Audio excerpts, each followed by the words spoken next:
So that P just came off the bender here. Go ahead and check the fit. Now behind me, that insert is running, but I don't need to do anything to catch it, so I can come over here and start stapling. Stitching.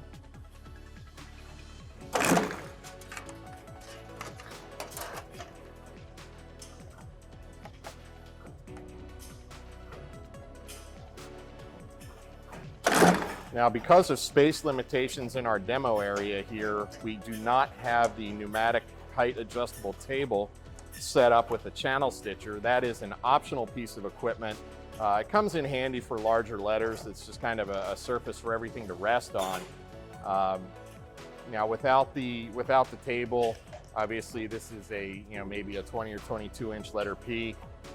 We're doing that without too much difficulty. Something else we've seen customers do on larger letters is they might throw a rivet or two just to kind of tack everything together before they take it over to the stitcher, so they're not quite wrestling with this big long snake of material.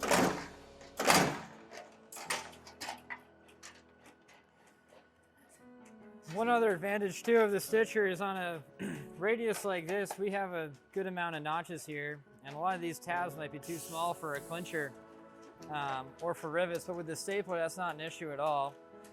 So you can end up with smoother arcs because you have those extra notches. And I don't have to worry about my aim here, because if I miss a tab, as long as one of those legs of the staple goes through there, it's still going to hold it really well and be nice and strong. You can really go through and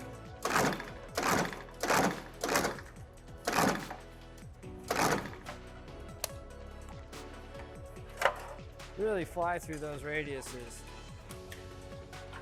without having to worry about hitting every tab or having big tabs. And of course, this notch spacing is all completely adjustable, and the technician will cover that during training to get those adjusted to your preferences. Yeah, so that P took just over 3 minutes, 3:15 I believe. This insert, right around 2 minutes. Go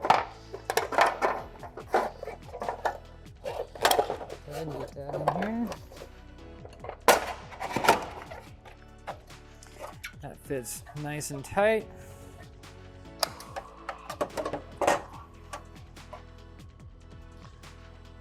And as Adam demonstrated earlier, the channel bender machine can run consecutive letters, essentially endlessly, one after the other, without the operator having to pull the letters off of the table of the machine. It spits out one letter, it cuts it off cleanly. There's no waste to trim off, what have you. And then it will automatically move on to bending the next shape, the next logo, the next letter. And if no one's there watching it, it'll simply just knock the letter onto the floor.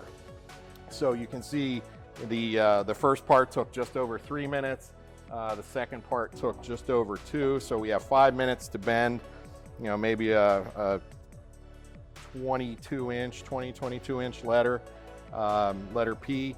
And with the ChannelStitcher that we demonstrated back here, very fast, very secure method for attaching this back panel.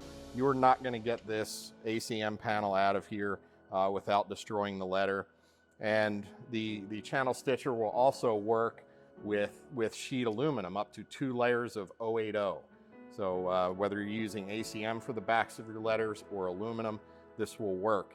Now, as Adam mentioned, possibly missing one of these tabs on the back. That's one of the drawbacks of clinchers, because the clinchers require a certain size tab. Otherwise, there's not enough meat for that thing to grab onto. And you can actually break those dies if you're partway on or off the tab.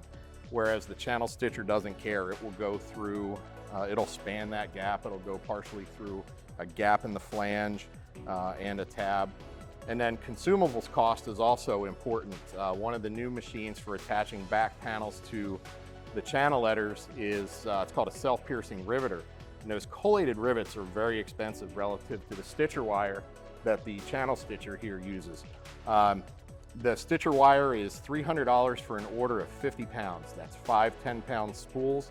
50 pounds produces 150,000 staples for $300. That's about 1/5 of a cent per staple. Now, on the other hand, the collated rivets are anywhere from about 8 to 10 cents a piece. So that's a difference of 20 times in your consumables cost.